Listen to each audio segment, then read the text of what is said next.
നമസ്കാരം, ഞാൻ ബൈജു നായർ. നമ്മുടെ ചാനലിലേക്ക് സ്വാഗതം. ഇന്ന് റാപ്പിഡ് ഫെയറിൻ്റെ ദിവസമാണ്. നിങ്ങൾ ഉപയോഗിക്കുന്ന വാഹനത്തെപ്പറ്റി നിങ്ങൾ തന്നെ അഭിപ്രായം പറയുന്ന പ്രോഗ്രാമാണ് റാപ്പിഡ് ഫെയർ. റാപ്പിഡ് ഫെയറിൽ പലപ്പോഴും ടാറ്റയുടെ വാഹനങ്ങൾ വരുന്നുണ്ടാവും. അപ്പോൾ ഇന്നും നമ്മൾ ചെയ്ത റാപ്പിഡ് ഫെയറിൽ ടാറ്റ ടിയോഗയെ പറ്റി ഒരാൾ പറയുണ്ടായി. അപ്പോൾ ടാറ്റ എന്നുള്ള കമ്പനി നോക്കുകയാണെങ്കിൽ സർവ്വ മേഖലകളിലും വ്യാപിച്ച് കിടക്കുന്ന ഒരു വലിയ കമ്പനിയാണ് നമുക്കറിയാം.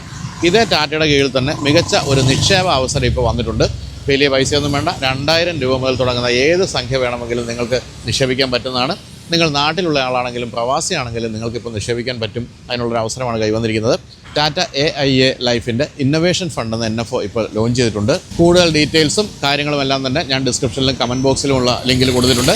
മാർച്ച് 31 അവസാന ഡേറ്റ്. അതിനു മുമ്പ് നിങ്ങൾക്ക് ഈ NFOയിൽ നിക്ഷേപം നടത്താവുന്നതാണ്. ഇന്ത്യയെ സംബന്ധിച്ച് ഇന്നൊവേഷൻ ഇൻഡെക്സിൻ്റെ കാര്യത്തിൽ കഴിഞ്ഞ കുറച്ച് വർഷങ്ങൾ നോക്കുകയാണെങ്കിൽ വലിയ മുന്നേറ്റം വന്നിട്ടുണ്ട്. 2015 85 സ്ഥാനത്തായിരുന്ന ഇന്ത്യ 2025 ആയപ്പോഴേക്കും ഗ്ലോബൽ ഇന്നൊവേഷൻ ഇൻഡെക്സിൽ 38 സ്ഥാനത്തെത്തി. അപ്പോൾ അത്തരം ഇന്നൊവേറ്റീവ് ആയിട്ടുള്ള കമ്പനികളിലാണ് ഇതുവഴി ഇൻവെസ്റ്റ്മെൻറ്റ് നടത്തുന്നത്. നിങ്ങൾ ക്യാപിറ്റൽ ഗ്യാരണ്ടീഡ് ആയിട്ട് ഇൻവെസ്റ്റ്മെൻറ്റ് നടത്തുകയാണെങ്കിൽ ഇൻവെസ്റ്റ് ചെയ്ത പൈസ മാർക്കറ്റ് ഇടിഞ്ഞാലും പോകില്ല എന്നുള്ള ഉറപ്പും കിട്ടുന്നതാണ്. അപ്പോൾ രണ്ട് രീതിയിലും, പൂർണ്ണമായിട്ടും മാർക്കറ്റിനെ ഡിപ്പെൻഡ് ചെയ്യുന്ന രീതിയിലും ഇനി ക്യാപിറ്റൽ ഗ്യാരണ്ടീഡ് ആയിട്ടുള്ള രീതിയിലും നിങ്ങൾക്ക് ഇൻവെസ്റ്റ്മെൻറ്റ് തിരഞ്ഞെടുക്കാനുള്ള അവസരം ഇവിടെയുണ്ട്. ടാറ്റ AIA ലൈഫിൻ്റെ തന്നെ മുൻകാല ഫണ്ടുകൾ പരിശോധിച്ചാൽ 2022 പുറത്തിറങ്ങിയ എമേർജിംഗ് ഓപ്പർച്യൂണിറ്റീസ് ഫണ്ട് 24% ശരാശരി റിട്ടേൺസാണ് ഓരോ വർഷവും നൽകിയിട്ടുള്ളത്. അവരുടെ 2015 പുറത്തിറക്കിയ മൾട്ടി ക്യാപ് ഫണ്ട് കഴിഞ്ഞ 5 വർഷത്തിൽ ഓരോ വർഷവും ശരാശരി 21% റിട്ടേൺസ് നൽകിയിട്ടുണ്ട്. അപ്പോൾ ഇവരുടെ മുൻകാല ഫണ്ടുകൾ നല്ല രീതിയിൽ പെർഫോം ചെയ്തിട്ടുണ്ടെന്നാണ് നമുക്ക് മനസ്സിലാക്കാവുന്നത്. ഇവിടെ NAV 10 രൂപയാണ്. നമ്മളെ കൊണ്ടാകുന്ന എത്ര വലിയ എമൗണ്ട് നമുക്കിവിടെ ഇൻവെസ്റ്റ് ചെയ്യാം. മാസാമാസം അടയ്ക്കുന്ന എമൗണ്ടിന് 120 ഇരട്ടി വരുന്ന ലൈഫ് കവർ ലഭിക്കുന്നതോടൊപ്പം വർഷത്തിൽ 2.5 ലക്ഷം രൂപ വരെ നിക്ഷേപിച്ചാലും കിട്ടുന്ന ലാഭത്തിന് ടാക്സും ഉണ്ടായിരിക്കില്ല. പ്രവാസികൾക്കൊക്കെ കഴിയുമെങ്കിൽ മാസം 18,000 രൂപയൊക്കെ വെച്ച് ഇൻവെസ്റ്റ് ചെയ്താൽ 2 കോടി രൂപ വരെ റിട്ടേൺ കിട്ടാനുള്ള സാധ്യത ഇവിടെ നോക്കിയാൽ കാണാം. പിന്നെ ഇവിടെ 5 വർഷം ലോക്കിംഗ് പീരീഡ് ഉള്ള കാര്യം ഓർപ്പിക്കുന്നു. അതുകൊണ്ട് അത്രയും കാലം തുടർച്ചയായിട്ട് മാറ്റിവെക്കാൻ കഴിയുന്ന എമൗണ്ട് തിരഞ്ഞെടുക്കുക. അപ്പോൾ മാർച്ച് 31 NFOയുടെ ലാസ്റ്റ് ഡേറ്റ്. അതായത് ഇനി 9 ദിവസം കൂടിയേ ബാക്കിയുള്ളൂ. വീഡിയോയുടെ ഡിസ്ക്രിപ്ഷനിലും കമൻറ്റിലുള്ള ലിങ്കിൽ പോയി നോക്കിയാൽ മലയാളത്തിൽ തന്നെ കാര്യങ്ങൾ ചോദിച്ച് മനസ്സിലാക്കാൻ ഇൻവെസ്റ്റ് ചെയ്യാനും സാധിക്കും. വേണമെങ്കിൽ അവരുടെ ഒരു ഏജൻറ്റ് വീട്ടിൽ വന്ന് പ്ലാൻ എക്സ്പ്ലെയിൻ ചെയ്ത് തരണമെങ്കിൽ അതിനുള്ള സൗകര്യമുണ്ട്. താല്പര്യമുള്ളവർ ചെക്ക് ചെയ്യുക. അതല്ലെങ്കിൽ സ്ക്രീനിൽ കാണുന്ന ഈ QR കോഡ് സ്കാൻ ചെയ്താലും മതി. അപ്പോൾ നമുക്കിനി റാപ്പിഡ് ഫെയർ കാണാം.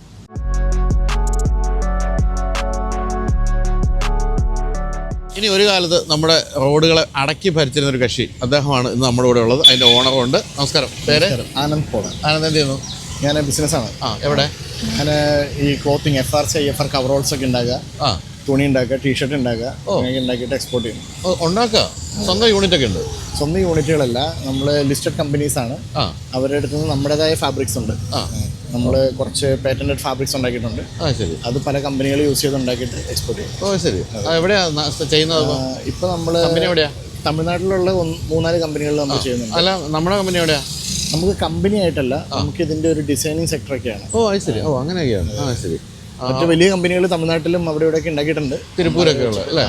തിരുപ്പൂരുണ്ട്. തിരുപ്പൂര്, ചെന്നൈ, മധുര, അംബാസമുദ്രം, അങ്ങനെ പല സ്ഥലങ്ങളും. അപ്പോൾ ഇത് ഇടുക്കിക്കാരനാണോ? അതെ അതെ, ഇടുക്കിക്കാരാണെന്നുള്ള പിന്നെ വണ്ടി കാണുമ്പോഴും അറിയാൻ കേട്ടോ. തന്നെയല്ല, നമ്മളിവിടെ ഇതൊക്കെ വെച്ച് കഴിഞ്ഞാൽ അപ്പം തന്നെ MBD പിടിച്ചോണ്ട് പോകും. പക്ഷേ ഇവർ വെച്ച ഒരു കുഴപ്പമില്ല. ഇടുക്കിക്കാർ ഫോഗിൻ്റെ അകത്തൂടെ ജീവിക്കുന്നവരായതുകൊണ്ട് കുഴപ്പമില്ല. പക്ഷേ ഇത് കവർ വെക്കണം, കവർ ചെയ്യണം. കൊച്ചി വരുമ്പോൾ കവർ ചെയ്തോ കേട്ടോ. അല്ലെങ്കിൽ കവർ ഉണ്ടായിരുന്നു, ഓർമ്മ ചാടിപ്പോയി. ഇതിപ്പോ ഊരി വെച്ചതാ. ശരി. ഇവിടെ കവർ ചെയ്ത് വെച്ചിരുന്ന അതുപോലെ അതും മിസ്ലൈറ്റ് ആണ്. അത് ഞാൻ കവർ ചെയ്ത് വെച്ചിരിക്കുന്നത്. ശരി. അപ്പോൾ അതൊരു 1 കിലോമീറ്റർ വരെ നമുക്ക് ഓഫ് റോഡൊക്കെ പോകുമ്പോൾ കിട്ടാൻ പാകത്തിന്. 1 കിലോമീറ്റർ വരെ കിട്ടും അല്ലേ? LED light. അപ്പോൾ ഇത് ഇടുക്കിയാണോ സ്ഥലം? ഇടുക്കിയിൽ എവിടെയാ? ഇപ്പോൾ ഇടുക്കിയിൽ അടിമാലിയാണ്. അടിമാലി കമ്പലിയൻ കല്ലാറെന്ന് പറയും. കല്ലാർകുട്ടി അല്ല, അത് വേറെ റൂട്ടാണ്. ഇത് മൂന്നാർ പോകുന്ന. അതെ, എൻ്റെ അച്ഛൻ അവിടെ കല്ലാർകുട്ടിയിൽ ഇലക്ട്രിസിറ്റി ബോർഡിൽ ഒക്കെ വർക്ക് ചെയ്തിട്ടുണ്ട്. ഞാൻ പണ്ട് വീഡിയോയിലൂടെ വീച്ചേട്ടൻ കണ്ടിട്ടുണ്ട്. വീച്ചേട്ടൻ പണ്ട് അവിടെ ഉണ്ടായിരുന്നു. നമ്മുടെ മീൻകെട്ടിലും അവിടെ 2-ാം മൈൽ അവിടെ നമ്മൾ ജീവിച്ചു വളർന്ന. മൂന്നാർ പഠിക്കുകയൊക്കെ ചെയ്തു, ലിറ്റിൽ ഫ്ലവറിൽ പഠിക്കുകയൊക്കെ ചെയ്തു. അതെ അതെ. അപ്പോൾ ഇതാണോ മെയിൻ വാഹനം? മെയിൻ വാഹനം ഒരു ലെക്സസ് ആണ്. ഞാനിത് നമ്മുടെ നാട്ടിൽ കൂടെ ഓടിക്കാനായിട്ട് അങ്ങനെ മല കയറാനും അങ്ങനെയൊക്കെ വേണ്ടിയിട്ട് പോയി. ഏത് മോഡലാണ് ഇത്? ഇത് 97 മോഡലാണ്. 97. എത്ര വർഷം മഴക്കമുണ്ടല്ലേ? നല്ല വഴക്കമുണ്ട്. എനിക്ക് തോന്നുന്നത് ഇതിപ്പോൾ കിട്ടാനില്ലാത്തതുകൊണ്ട് ഇതിന് ഭയങ്കര തീവല ഇപ്പം അല്ലേ? വില കൂടിക്കൊണ്ടിരിക്കുക. ഇടുക്കിയിൽ ഇടുക്കിക്കാർ വാങ്ങിച്ച് കൂട്ടാൻ തോന്നുന്നു മറ്റു സ്ഥലങ്ങളുള്ളത്. എല്ലായിടത്തും ആളുകൾ മേടിച്ച് ഇടുക്കി കൊണ്ടുവരിക. ഇപ്പൊ KL6 അല്ല അവിടെ കൂടുതൽ കാണുന്നത്. പല ഡിസ്ട്രിക്റ്റിലെ വണ്ടികൾ അവിടെ കൂടുതൽ കാണുന്നുണ്ട്. അപ്പം വളരെ കംഫർട്ടബിൾ ആയിട്ടുള്ള ലെക്സസ് ഓടിക്കുന്ന ഒരാൾക്ക് വളരെ പ്രിമിറ്റീവ് ആയിട്ടുള്ള ഒരു വണ്ടിയായിട്ട് ഇത് അനുഭവപ്പെടുള്ളൂ അല്ലേ? ഒരു കംഫർട്ടും ഇല്ല അല്ല, അങ്ങനെ ഒരു സാധനമല്ലേ? ഞാൻ ലെക്സസിനേക്കാളും കൂടുതൽ ഇഷ്ടപ്പെടുന്ന വണ്ടിയാണ്. ആണോ? ഞാൻ ഒരു വർക്ക്ഷോപ്പിലെ കൊണ്ട് കൊടുത്തു കഴിഞ്ഞാൽ ഞാൻ രാവിലെ തൊട്ട് വൈകിട്ട് വരെ ഈ വണ്ടിയുടെ കൂടെ നിന്ന് അതിന് വേണ്ടിയിട്ട് ഞാൻ ബിസിനസ് തമിഴ്നാട്ടിലാണ്.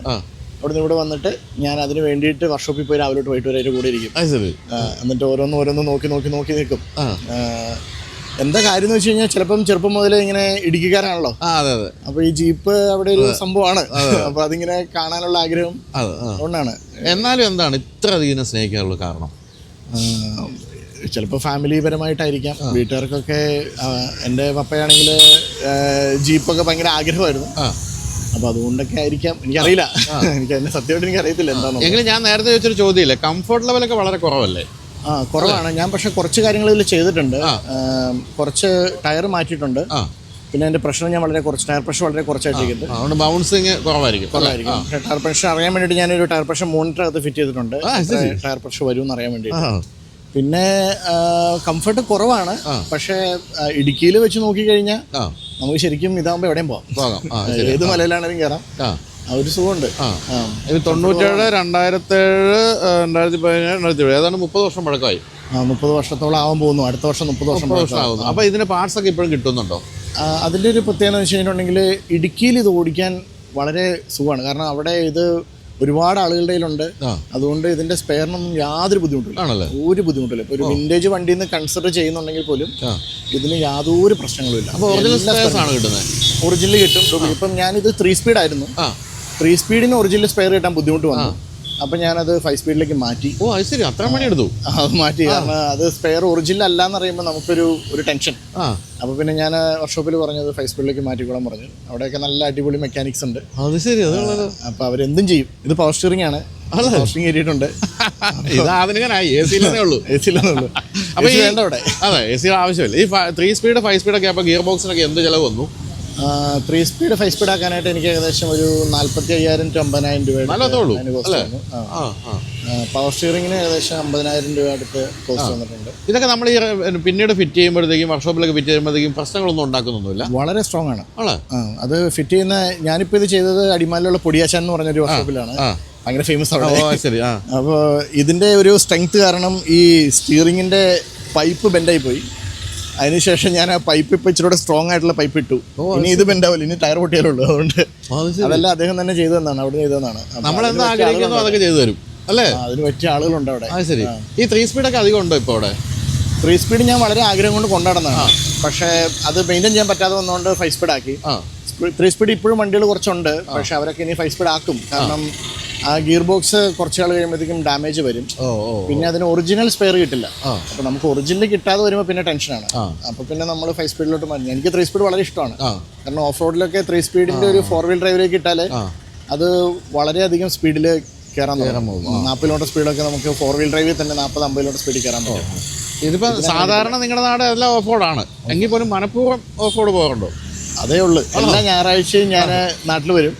എന്നിട്ട് ഞങ്ങൾ കുറച്ച് കൂട്ടുകാരുണ്ട്, ഞങ്ങളെല്ലാവരും വയർലെസ് ഒക്കെ ഉണ്ട്. അവിടെ സംസാരിച്ച് മലകൾ കയറും. അത് ശരി. ചില മലകളിൽ ഏറ്റവും ബുദ്ധിമുട്ടുള്ള മല ഏതായിരുന്നു? നാലുമല കുറച്ച് പ്രയാസമായിരുന്നു. അതെവിടെയത്? അത് ഉടുമ്പൻചോല. അത് ഇച്ചിരി ബുദ്ധിമുട്ടായിരുന്നു. പക്ഷെ കുഴപ്പമില്ല. ബൈജൺ ഒരു ദിവസം നമുക്കൊരു ഓഫ് റോഡ് കയറണം ജീപ്പായിട്ട്. അപ്പൊ അതിന്റെ മുകളിൽ ഭീകര വ്യൂ ആയിരിക്കും അല്ലേ? എല്ലാം വ്യൂസ്, നല്ല വ്യൂസ് ഉള്ള സ്ഥലങ്ങളുണ്ട്. ഞങ്ങൾ ആക്ച്വലി കുറെ സ്ഥലത്തിനൊന്നും പേരില്ല.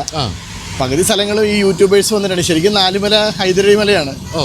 അത് യൂട്യൂബേഴ്സ് ഒന്നാണ് നാലുമല എന്ന് പേരിട്ടത്. മല എണ്ണിട്ട് പേരിട്ടാന്ന് എനിക്ക് തോന്നുന്നു. പല മലകളും ഞങ്ങൾ പോകുന്നതിന് പേരൊന്നുമില്ല. ഞങ്ങൾ പിന്നെ വീഡിയോസ് ഒന്നും എടുത്തിടാറില്ല. പക്ഷേ ഇവിടെ നിന്നൊക്കെ ഒരുപാട് യൂട്യൂബേഴ്സ് ഒക്കെ വന്ന് ഇങ്ങനെ വീഡിയോസ് ഒക്കെ എടുത്തിട്ടൊക്കെ പല ഉച്ചിലത്തുണ്ട്. അതൊക്കെ കയറി ചെന്ന് കഴിഞ്ഞാൽ വളരെ രസമുള്ള സ്ഥലമാണ്.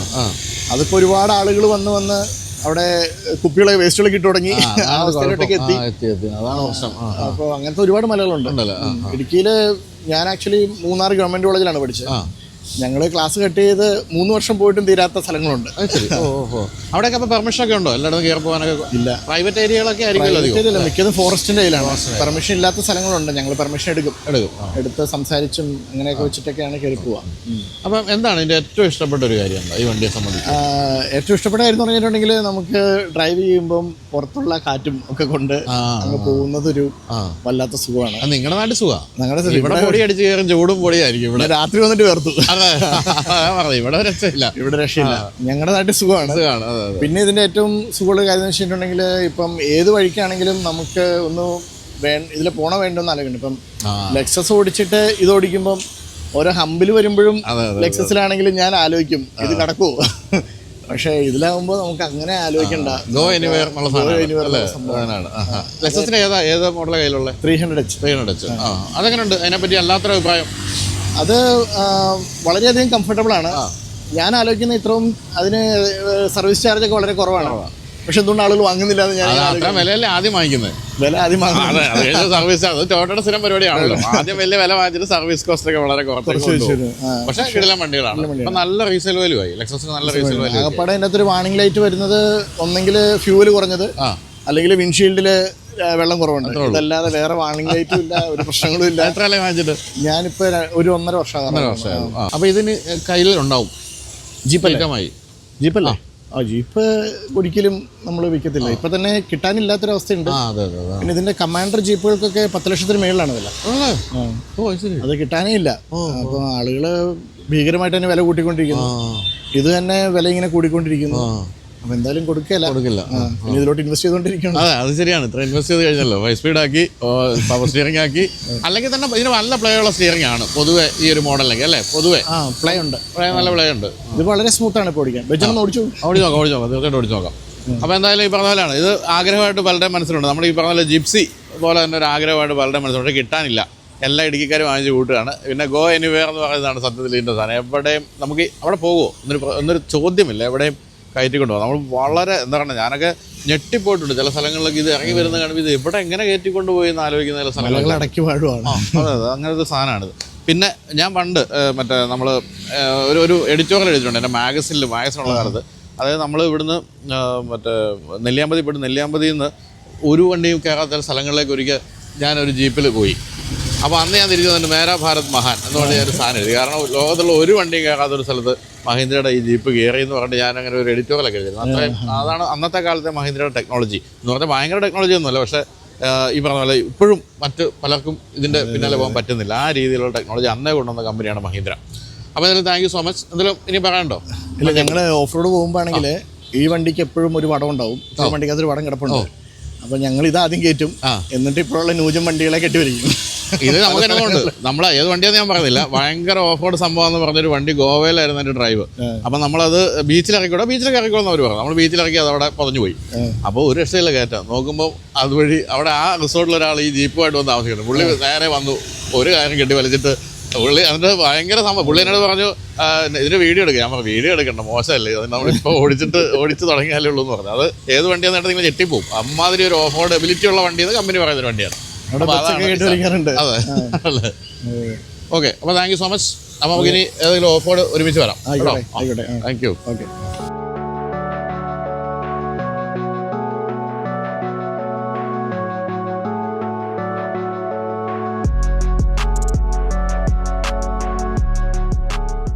ഇത് നമ്മളൊരു സ്കോഡ കോഡിയാക്കിൻ്റെ ഓണറാണ് പരിചയപ്പെടുന്നത്. നമസ്കാരം.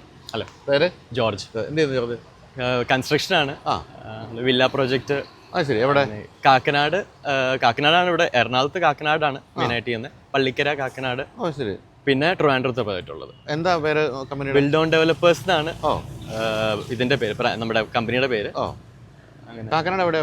കാക്കനാട് പള്ളിക്കര പ്രോജക്റ്റ് നടക്കുന്നുണ്ട്. ഇപ്പൊ ഓൺഗോയിങ് പ്രോജക്റ്റ് നടക്കുന്നത് പള്ളിക്കരയും പിന്നെ തെങ്ങോട് എന്ന് പറഞ്ഞ സ്ഥലമാണ്. പെരുമ്പാവൂരിനടുത്തല്ലേ? അല്ല, നമ്മുടെ ഇൻഫോ പാർക്കിൽ നിന്ന് ഒരു 3 കിലോമീറ്റർ. അതേ ഉള്ളൂ.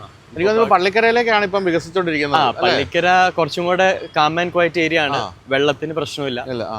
അപ്പൊ പിന്നെ ഈ പറഞ്ഞ പോലെ നമ്മുടെ ഇൻഫോ പാർക്ക് സൈഡൊക്കെ ഈ പറഞ്ഞ ഭയങ്കര കൺജസ്റ്റഡ് ആയി. പിന്നെ ഇൻഫോ പാർക്കിന്റെ സെക്കൻഡ് ഫേസ് ഒക്കെ വരുന്ന ആ ഭാഗത്തേക്ക് കിഴക്കമ്പലത്തേക്ക് അടുത്ത ഫേസ് വരുന്നുണ്ട്. കുഴപ്പമില്ല. ഓക്കെ. അപ്പം ബിൽഡ് ഓൺ ഡെവലപ്പേഴ്സോട്ടോ ആർക്കെങ്കിലും വില്ല വേണമെങ്കിൽ നോക്കിയാൽ മതി. അപ്പോൾ അങ്ങനെ ഈ വില്ല പ്രോജക്റ്റ് ഒക്കെ ഉള്ളതുകൊണ്ട് തന്നെ ധാരാളം ഓട്ടോ ഉണ്ടോ?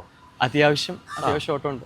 ഇപ്പം നമ്മളിപ്പോൾ ഈ സ്കോഡ കോഡിയാക്ക് എന്ന് പറഞ്ഞാൽ അതിലേക്ക് ചിന്തിക്കുമ്പോൾ നമ്മുടെ മനസ്സിൽ ആദ്യം വരുന്ന ഈ പൈസയ്ക്ക് നമുക്ക് വേണമെങ്കിൽ ഒരു ബെൻസിൻ്റെ വേണമെങ്കിൽ വലിയ വഴക്കില്ലാത്ത അല്ലെങ്കിൽ BMW വലിയ വഴക്കില്ലാത്തൊരു വണ്ടി വാങ്ങിക്കാമല്ലോ എന്നാണ്. എന്തുകൊണ്ടാണ് സ്കോഡ കോഡിയാക്ക് വേണം തീരുമാനിച്ചത്?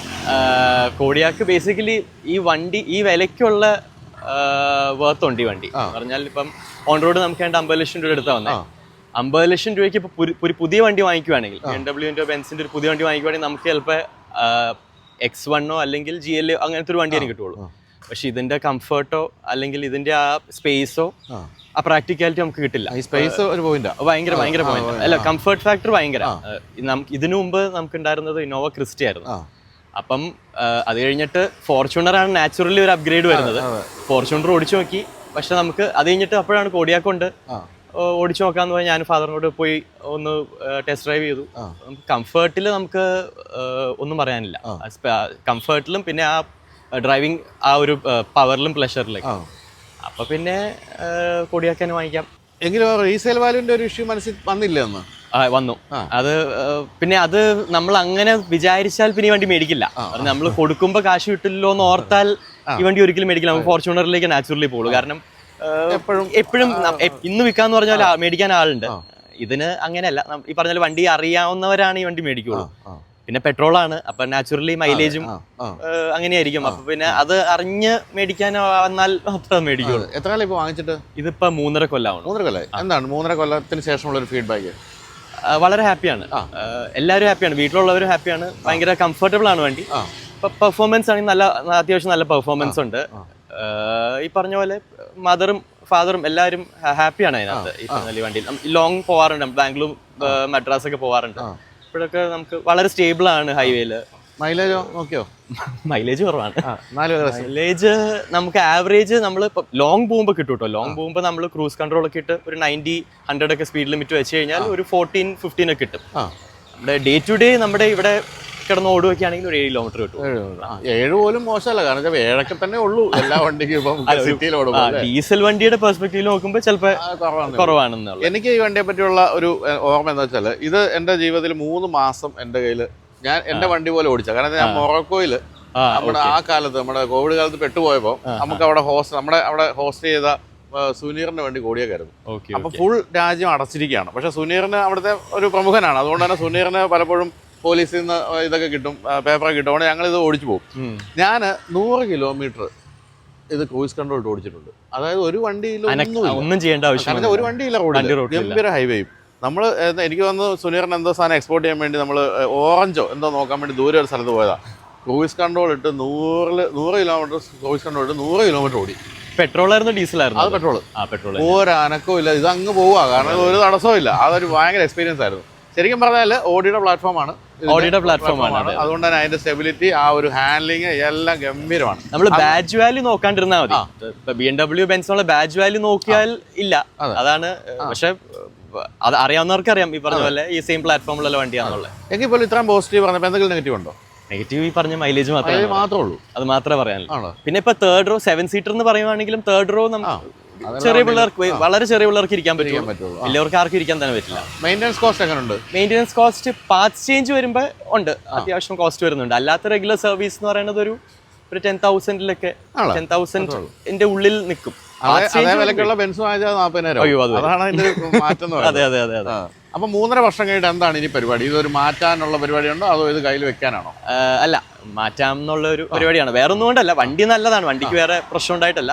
ഒരു 3-3.5-4 കൊല്ലത്തിനുള്ള ഒരു വണ്ടി മാറ്റണം എന്നുള്ളൊരു ഐഡിയയിൽ പോകുന്നതാണ്. അതെ, എന്ന് പറഞ്ഞാൽ അപ്പൊ വണ്ടിക്കും നമ്മൾ കൊടുക്കുമ്പോൾ അത്യാവശ്യം വില കിട്ടും, മേടിക്കുന്ന ആൾക്കും ഈ പറഞ്ഞ പോലെ അത് ഭയങ്കര പഴകിയ ഒരു വണ്ടി മേടിച്ചൊരു ഫീൽ ഉണ്ടാവില്ല. ഇതിപ്പോ 65,000 കിലോമീറ്റർ ആയി, എന്നാലും ഇപ്പൊ വാറണ്ടി തന്നെയാണ്. വാറണ്ടി തന്നെയാണ് വണ്ടി. 28 വരെ വാറണ്ടി ഉണ്ട്. അപ്പം അതുകൊണ്ട് മേടിക്കുന്ന ആൾക്കും ചിലപ്പോൾ കുഴപ്പമുണ്ടാവില്ല. അപ്പൊ അത് കഴിഞ്ഞ എന്താ പരിപാടി? അടുത്ത വണ്ടി അതാണ്. അടുത്തതാണ്. അത് ഭയങ്കര ഒരു പ്രശ്നമാണ്. കാരണം ഇതിൽ നിന്ന് ഒരു അപ്ഗ്രേഡ് എന്ന് പറയുമ്പോൾ അല്ല, കാരണം ബെൻസ് ഒക്കെ ആണെങ്കിലും ഇപ്പൊ ഇത് 50 ലക്ഷം രൂപ അന്ന് ഓൺ റോഡായി. ഇനിയിപ്പം നമുക്ക് ഇതിന്റെ ഒരു കംഫർട്ട് ലെവൽ കിട്ടുന്ന ഒരു ബെൻസ് എന്ന് പറയുന്നത് ഒന്നില്ലെങ്കിൽ GLEയോ X5 ഒക്കെയാണ്, അല്ലെങ്കിൽ അതിന്റെ മുകളിലേക്കുമാണ്. 1.3 ഒക്കെ 1.4 ഒക്കെയാണ് അതിന്റെ ഒക്കെ വില വരുന്നത്. അതാണ് അതിന്റെ ഒരു പ്രശ്നം. അതാണ് പ്രത്യേകിച്ച് നമ്മൾ യൂറോപ്യൻ വണ്ടി ഓടിച്ചു കഴിഞ്ഞാൽ പിന്നെ യൂറോപ്യൻ അല്ലാതെ ഇനി എന്തായാലും വാങ്ങില്ല. അതാണ്. അതൊരു അപ്പൊ എന്താണ് ചർച്ചയിൽ എവിടെ എന്താണ് ഉരുത്തിരിഞ്ഞു വന്നിരിക്കുന്നത്? അല്ല, X5 ഒക്കെ നോക്കണം എന്നുള്ളതാണ് ഒരു പ്ലാൻ. നല്ല വണ്ടി വരുവാണെങ്കിൽ നോക്കാന്നുള്ളത്. ഈ ഇലക്ട്രിക് കാറുകൾ നോക്കുന്നില്ല, എന്താണ് അതിനെ പറ്റിയുള്ള? ഇലക്ട്രിക് കാർ ഉണ്ട് വീട്ടിലൊരു ടിയാഗോ EV ഉണ്ട്. എന്റെ വൈഫ് ഉപയോഗിക്കുന്ന വണ്ടിയാണ്. അത് ഇപ്പോ 3 കൊല്ലാവുന്നു. എന്താണ് അതിനെ പറ്റിയുള്ള അഭിപ്രായം? കുഴപ്പമില്ല, ഒരു സിറ്റി കാറായിട്ട് കറക്റ്റ് വണ്ടിയാണ്. എന്ന് പറഞ്ഞാൽ ചെറിയ വണ്ടിയാണ്, കോമ്പാക്റ്റ് ആണ്, 200 കിലോമീറ്റർ ആവറേജ് റേഞ്ച് കിട്ടും. വേറെ മേജർ കംപ്ലൈൻസ് ഒന്നും ഇതുവരെ വന്നിട്ടില്ല. അപ്പൊ അതുകൊണ്ട് കുഴപ്പമൊന്നുമില്ല. 200 കിലോമീറ്റർ സ്റ്റേബിൾ ആയിട്ട് കിട്ടുന്നുണ്ടോ സ്ഥിരമായിട്ടൊക്കെ? 200 കിലോമീറ്റർ നമ്മൾ അങ്ങനെ ശരിക്കും പറഞ്ഞാൽ ഈ സീറോ അങ്ങനെ റേഞ്ച് ടെസ്റ്റ് ആയിട്ടൊന്നും നോക്കിയിട്ടില്ല. പക്ഷെ എന്നാലും നമ്മളൊരു ആവറേജ് നോക്കുമ്പോൾ എപ്പോഴും നമ്മൾ ഫുൾ ചാർജ് ചെയ്ത് എടുക്കുമ്പോൾ ഒരു 250 അല്ലെങ്കിൽ 230 കാണിക്കുന്നത് അപ്പൊ എന്റെ ഒരു കണക്കൂട്ടിൽ ഒരു ആവറേജ് 200 കിട്ടുന്നുണ്ടാവും എന്നുള്ളതാണ്. അങ്ങനെ ഭയങ്കര ലോങ് പോയിട്ടില്ല. തൃശ്ശൂർ വരെയൊക്കെയാണ് ആകെ പോയേക്കണേ. തൃശ്ശൂർ ഒരു ചാർജ് പോയിട്ട് വന്നിട്ടുണ്ട്. അപ്പോഴും ഈ പറഞ്ഞ പോലെ തിരിച്ചെത്തുമ്പോഴേക്കും ഒരു 20% ഒക്കെ ആവും. പിന്നെ അത്രയും ധൈര്യപ്പെട്ട് ലോങ് പോയിട്ടില്ല. അത് വെച്ച് ഇത് വൈഫ് ഓടിക്കാറുണ്ടോ? ഓടിക്കാറുണ്ട്. പുള്ളിക്കാരിക്ക് എന്താണ് അഭിപ്രായം ഈ പറഞ്ഞ ഇലക്ട്രിക്കും ഇതുമായിട്ടുള്ള ആ ഒരു അല്ല ഡ്രൈവിംഗ് കംഫർട്ടിന്റെ കാര്യത്തിൽ ഇപ്പൊ വൈഫ് ഒന്നും ഇത് കൊടുക്കാൻ സമ്മതിക്കുന്നില്ല. കൊടുക്കണ്ട, എന്തിനാ കൊടുക്കുന്നത്, നല്ല വണ്ടിയല്ലേ എന്നുള്ളതാണ്. ഇത് 2 ലിറ്റർ അല്ലേ? ഇത് 2 ലിറ്റർ TSI ആണ്. അപ്പൊ ഈ പുതിയ കോഡിയാക്ക് വന്ന കണ്ടോ? പുതിയ കോഡിയാക്ക് പോയി കണ്ടില്ല. പക്ഷേ എനിക്ക് ലുക്സ് വെച്ച് എനിക്ക് കുറച്ചുകൂടെ ഇഷ്ടപ്പെട്ടു. കുറച്ചുകൂടെ മറ്റേ റൗണ്ടഡ് ആക്കിയ വണ്ടി. ഇത് കുറച്ചും കൂടെ ഒരു ഷാർപ്പർ എഡ്ജ് ഉള്ള വണ്ടി. എനിക്ക് കാണാൻ കുറച്ചുകൂടെ ഇഷ്ടപ്പെട്ട ഈ മോഡലാ. പക്ഷെ പുതിയ വണ്ടി വരുമ്പോഴേക്കും എനിക്ക് ഇന്റീരിയേഴ്സ് കുറെ കൂടെ മാറി. ഇന്റീരിയേഴ്സ് നന്നായി. എനിക്ക് എഞ്ചിനൊക്കെ സെയിം ആണ്, പവറും ഓൾമോസ്റ്റ് സെയിം തന്നെയാണ്. ഡീസലൊക്കെ ഉണ്ടായിരുന്നു, ഇപ്പോഴും നന്നായിട്ട് ഡീസൽ ഉണ്ടായിരുന്നെങ്കിൽ കൊടുക്കുകയില്ലായിരുന്നു കേട്ടോ. വീട്ടിലും സത്യം പറഞ്ഞാൽ കൊടുക്കുകയില്ലായിരുന്നു. കാരണം ഇപ്പോഴും ഡീസൽ കോഡിയാക്കിന് നല്ല ഡിമാൻഡ് ഉണ്ട്, അത്യാവശ്യം ഡിമാൻഡ് ഉണ്ട്. പെട്രോൾ കോഡിയാക്ക് ആണ് ആൾക്കാർക്ക് മൈലേജ് ഇല്ലല്ലോ എന്നുള്ളൊരു വണ്ടി, ഒരു SUV പെട്രോൾ പേടിയുണ്ടാവും. അതെ.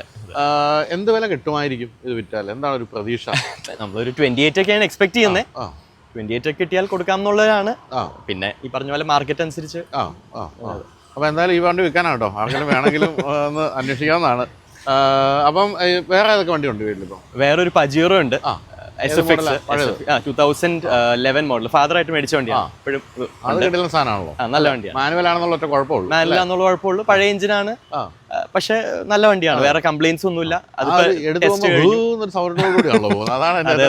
ഫാദറിന്റെ ഫേവറേറ്റ് വണ്ടിയാണ്. എന്റെയും പറഞ്ഞ പോലെ അത് കൊടുക്കുന്നില്ല, അത് ആ വണ്ടി ഒരിക്കലും കൊടുക്കണില്ല എന്നുള്ളൊരു. പിന്നെ ഒരു സ്വിഫ്റ്റ് ഉണ്ട് ഇപ്പോഴത്തെ, ഓട്ടോമാറ്റിക് സ്വിഫ്റ്റ് പറഞ്ഞു. അപ്പോൾ എന്തായാലും വളരെ കൃത്യമായ ഫീഡ്ബാക്കാണ് കിട്ടിയത്. കോഡിയാക്കിൻ്റെ അടുത്ത് ഞാൻ പറഞ്ഞല്ലോ, ഞാനിത് അന്നത്തെ അതിൻ്റെ ഹാൻഡ്ലിങ്, ഞാനപ്പോൾ മൊറോക്കോയിൽ സ്ഥിരമായിട്ട് ഓടിച്ചുകൊണ്ടിരുന്നപ്പോൾ എന്നെ കണ്ടവണ്ണം സുനീർ കീ ഇങ്ങ് തരും, നിങ്ങൾ ഓടിച്ചോളാൻ പറയും. അങ്ങനെ ഞാനിത് സ്ഥിരമായിട്ട് 3 മാസം ഓടിച്ചുകൊണ്ട് എനിക്കറിയാം. ഭയങ്കര രസികം വണ്ടിയാണ്. ഇന്റീരിയർ സ്പേസ് ഈ പറഞ്ഞ പോലെയാണ്. നമ്മളിപ്പോൾ ഈ വിലയ്ക്ക് ഒരു GL ഒക്കെ വാങ്ങിച്ചാൽ കുറച്ച് ക്രാംഡാണ്. ഇത് ആവശ്യമായിട്ട് സ്പേസ്. പിന്നെ ഈ പറഞ്ഞ ഓഡിയാണ് ഇത് മെയിൻ സാധനം. പിന്നെ അത് ഈ ബാഡ്ജിങ് മാറ്റിയ ശരിക്കും ഒരു ഓഡിയുടെ Q3 പ്ലാറ്റ്ഫോമാണ് എൻ്റെ ഓർമ്മ, അല്ലേ? Q5 പ്ലാറ്റ്ഫോം പ്ലാറ്റ്ഫോമാണ്. അതെ. അപ്പോൾ ആ ഒരു മികവ്, ഹാൻഡ്ലിംഗ് മികവൊക്കെ ഉണ്ട്. അപ്പോൾ തീർച്ചയായിട്ടും എനിക്ക് തോന്നുന്നു ഇതൊരു മാർക്കറ്റ് പ്ലേസ് ആക്കിയാലോ, ഇത് വിൽക്കാനാണ് എന്ന് പറഞ്ഞിട്ട് ഈ നമ്പറിൽ വിളിക്കാന്ന് പറഞ്ഞിട്ട് എനിക്ക് കമ്മീഷൻ കിട്ടും. തീർച്ചയായും. അപ്പോൾ എന്തായാലും thank you so much. Thank you. Villa കാണാൻ ഒരു ദിവസം വരാം. തീർച്ചയായും വിളിക്കാം. ശരി, താങ്ക് യു.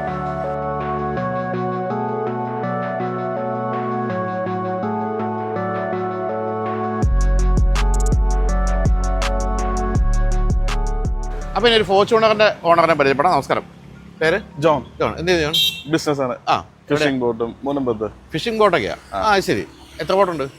4 പിന്നെ ഫിനാൻസ് ഒക്കെ. ശരി. അപ്പോൾ ഫിഷിംഗ് ബോട്ട് നമ്മൾ വാടകയ്ക്ക് കൊടുക്കുകയാണ് ചെയ്യുന്നത്? ഇല്ല, ഓൺ ഫിഷിംഗ് ബോട്ടാണ്. അപ്പോൾ നമ്മുടെ തന്നെ ആൾക്കാർ പോയി പിടിക്കുന്ന പരിപാടിയാണ്. പെർസെന്റേജ് ആണ്. അങ്ങനെയാണല്ലേ? ശരി. എത്ര പേരൊക്കെ ഉണ്ടാവും ഒരു ബോട്ടിൽ? ഒരു ബോട്ടില് 15 പേരുണ്ടാവും. 15 പേര് ഒരു ബോട്ടിൽ കാണും. അപ്പോൾ വലിയ ബോട്ടാ? അതെ. ശരി. അപ്പോൾ ഈ പറഞ്ഞ പോലെ ഇടയ്ക്ക് കുറെ കാലം ഈ ട്രോളിംഗ് നിരോധനമൊക്കെ വരുമ്പം എന്ത് ചെയ്യുന്നു? കുറെ കാലം അങ്ങനെ വരില്ലേ? അത് ജൂലൈ പകുതി തുടങ്ങി ട്രോളിംഗ്, പിന്നെ ഓഗസ്റ്റ് 1-ാം തീയതി പോകാൻ പറ്റുള്ളൂ. അപ്പോൾ ഈ സമയത്ത് നമുക്ക് പക്ഷെ മീൻ കിട്ടാതിരിക്കുന്നില്ല. അത് എവിടെ നിന്ന് വരുന്നു? അപ്പോൾ അത് വേറെ സ്റ്റേറ്റിൽ നിന്ന് വരും. അങ്ങനെ വരുന്നു അല്ലേ? പിന്നെ ഫൈബർ വഞ്ചി അങ്ങനത്തെ സാധാ ബോട്ടുകൾ പോകണം. ശരി. അതുപോലെ ഞാൻ അറിയാൻ വേണ്ടി ചോദിക്കുകയാണ്, ഇപ്പോൾ കണ്ടുകൊണ്ടിരിക്കുന്നവർക്കും താല്പര്യമുണ്ടോ? നമ്മളെപ്പോഴും കേൾക്കുന്ന മീൻ കൊണ്ടുവന്നിട്ട് മീൻ ചീത്തയാകാതിരിക്കാൻ വേണ്ടി നമ്മൾ അതിനകത്ത് എന്തൊക്കെയോ കെമിക്കലൊക്കെ ചേർക്കുന്നത്, അങ്ങനെയൊക്കെ ഇല്ല. ഫിഷിംഗ് ബോട്ടിൽ അങ്ങനെയൊന്നും ചെയ്യില്ലല്ലേ? അത് ഇനി മറ്റ് സ്റ്റേറ്റിൽ നിന്ന് വരുന്നതിലാണോ അങ്ങനെയൊക്കെ? നമ്മൾ അത് ചിലപ്പോൾ ഈ കച്ചവടക്കാർ വല്ലതും ചെയ്യണമായിരിക്കുള്ളൂ, പഴക്കം പോകാണ്ടിരിക്കാനായിട്ട്. ആണല്ലേ? അല്ലെങ്കിൽ നമ്മുടെ കേരളത്തിൽ അങ്ങനെ ചെയ്യാറില്ല. ഐസ് മാത്രമേ ഇടുള്ളൂ. അതുള്ളൂ. ശരി. എത്ര ദിവസം വരെ അങ്ങനെ ഐസ് ഇട്ട് നിർത്താൻ പറ്റും ഇതൊന്നും പ്രയോഗിച്ചില്ലെങ്കിൽ മീനിനെ?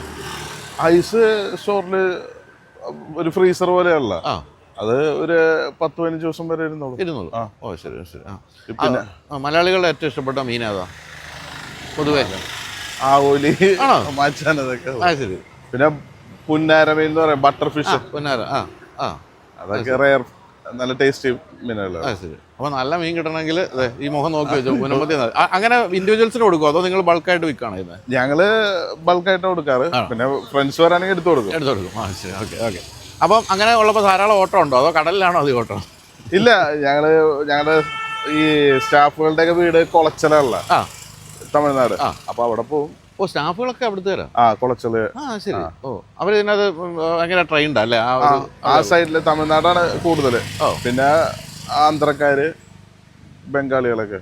ശരി. മലയാളികൾ പൊതുവെ കടലിൽ പോക്കില്ല. മലയാളികള് ഡ്രൈവർ മാത്രമേ ഉണ്ടാവുള്ളൂ. അല്ലേ?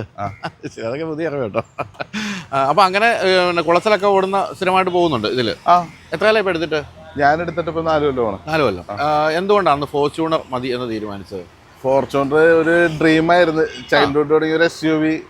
സ്കോർപിയോടെ ആദ്യം യൂസ് ചെയ്ത്, പിന്നെ ഫോർച്യൂണർ എനിക്ക് പണ്ട് തുടങ്ങി ഭയങ്കര ഇഷ്ടമായിരുന്നു. അങ്ങനെ അത് എടുക്കണമെന്ന് എല്ലാ തവണയും ബുക്ക് ചെയ്യും, ക്യാൻസൽ ചെയ്യും, ബുക്ക് ചെയ്യും, പിന്നെ രണ്ടും കൽപ്പിച്ച് അങ്ങനെ എടുത്ത്. ശരി. അപ്പൊ ഞാൻ പലപ്പോഴും കേട്ടിട്ടുള്ളത് ഇപ്പം ഈ ലോങ് ട്രിപ്പ് ഒക്കെ പോകുമ്പോഴത്തേക്ക് ബാക്കിൽ അത്യാവശ്യം ബോഡി റോൾ ഉണ്ട് എന്ന്, ഇങ്ങനെ ഒരു ഒലച്ചില് അതുണ്ടോ ഇതിന്? ഹൈവേയിൽ കുഴപ്പമില്ല. ഹൈവേയിൽ ഇപ്പൊ പുറകില് ഇപ്പൊ ഇത്തിരി ചൈൽഡ് സീറ്റ് എന്ന് പറയാം. ഏറ്റവും ബാക്കില്. സെക്കൻഡ് റോ കുഴപ്പമൊന്നുമില്ല. ഈ നമ്മള് മെയിൻ റോഡ് വിട്ട് ഇറങ്ങുന്ന ഒരു ഓഫ് റോഡിലേക്ക് ഇറങ്ങിയാലോ ആ ബോഡി റോള്? എനിക്ക് ഇന്നോവ പപ്പയ്ക്കും മമ്മിക്കും ഇന്നോവ ആയിരുന്നു താല്പര്യം. പക്ഷെ ഹൈവേയിൽ വേളാങ്കണ്ണിയിലൊക്കെ പോയി കഴിയുമ്പോൾ അവർക്ക് ഇപ്പൊ ഹാപ്പിയാണ്, അമ്മ ഹാപ്പിയാണ്. ശരി. പിന്നെ കയറാനുള്ളൊരു ബുദ്ധിമുട്ട് മാത്രമേ ഉള്ളൂ. അതെ, ശരി. എത്ര രൂപയായിരുന്നു അന്ന് എടുത്തപ്പോൾ ഓൺ റോഡ്? അന്ന് 48 ആണ്. 48 ലക്ഷം രൂപയ്ക്കുള്ളതുണ്ടോ ഈ വണ്ടി?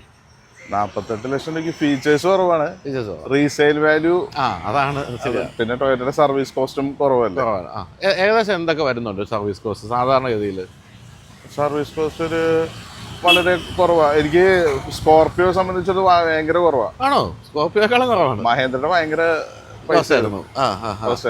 സ്കോർപിയോയെ സംബന്ധിച്ച് ടൊയോട്ട എനിക്ക് വലിയ പൈസ ഒന്നും ഇല്ല. അപ്പൊ 48 ലക്ഷം രൂപയുടെ ഒരു സെക്കൻഡ് ഹാൻഡ് ബെൻസ് ഒക്കെ എടുത്താലുള്ള സർവീസ് കോസ്റ്റ് ഒന്ന് ആലോചിച്ച് നോക്കിയല്ലേ? എന്നിട്ടാണ് ഇവരത്. പക്ഷെ ഇവർ ആദ്യം കുറെ പൈസ വാങ്ങിച്ചു, സർവീസിന്റെ കാശ് അടക്കം വാങ്ങിച്ചെന്നുള്ളതാണ്. അപ്പൊ എത്ര ഓടിക്കാണും ഇപ്പൊ ഇത്രയും കാലം കൊണ്ട്?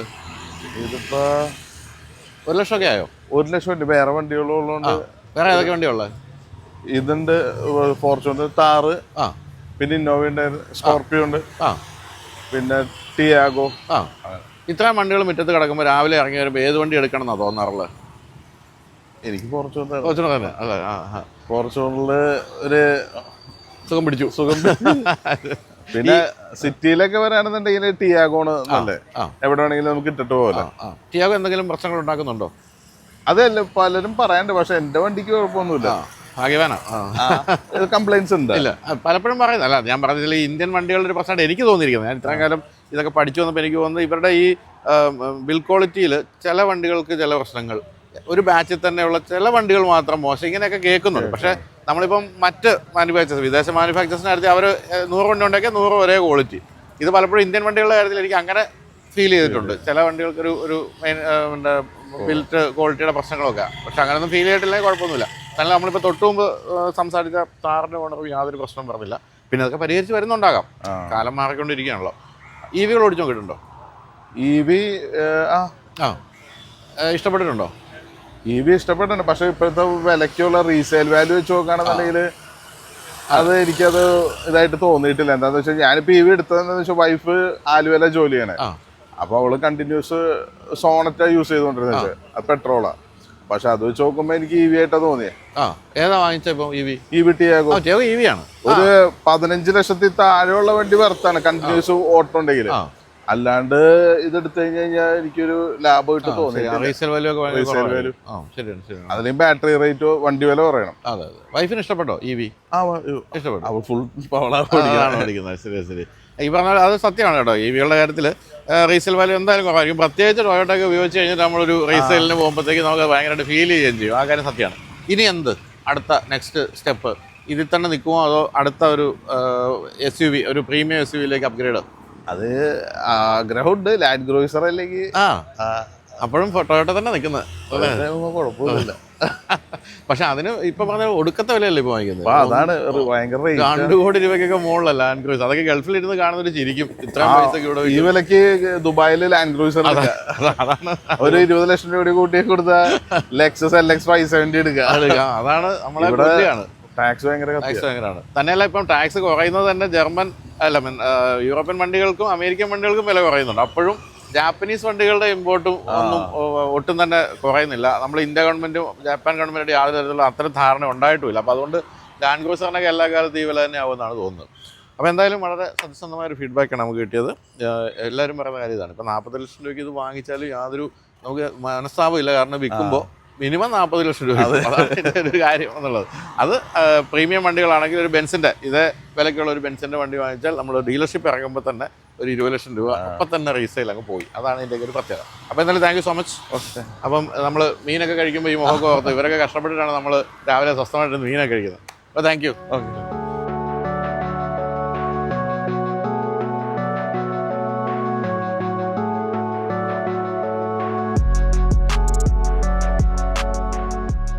അപ്പോൾ റാപ്പിഡ് ഫയർ അവസാനിക്കുകയാണ്. നമ്മുടെ രാജ്യത്തിൻ്റെ കാര്യമെടുത്താൽ പല മേഖലകളിലും ഇന്നോവേഷൻ്റെ കാര്യത്തിൽ ഇന്ത്യ വളരെയേറെ മുന്നോട്ട് പോയിക്കൊണ്ടിരിക്കുന്നു. അപ്പോൾ അത്തരത്തിൽ മുന്നേറുന്ന കമ്പനികളിൽ ഇൻവെസ്റ്റ് ചെയ്ത് പണം വളർത്താനുള്ള അവസരത്തെക്കുറിച്ച് ഞാൻ നേരത്തെ പറഞ്ഞിരുന്നു. മാർച്ച് 31 വരെയാണ് നിങ്ങൾക്ക് NFOയിൽ ഇൻവെസ്റ്റ് ചെയ്യാൻ അവസരം ഉണ്ടായിരിക്കുക. ഇനി 9 ദിവസം കൂടി മാത്രമേ ഉള്ളൂ. ലിങ്ക് ഞാൻ കമൻറ്റ് ബോക്സിലും ഡിസ്ക്രിപ്ഷനിലും കൊടുത്തിട്ടുണ്ട്. അതിൽ പോയി കാര്യങ്ങൾ വായിച്ച് മനസ്സിലാക്കി ഇൻവെസ്റ്റ് ചെയ്യാവുന്നതാണ്. അതല്ലെങ്കിൽ സ്ക്രീനിൽ കാണുന്ന ഈ QR കോഡ് സ്കാൻ ചെയ്താലും മതി. അപ്പോൾ അടുത്ത ആഴ്ച മറ്റൊരു റാപ്പിഡ് ഫയറോട് കാണാം. ബൈ.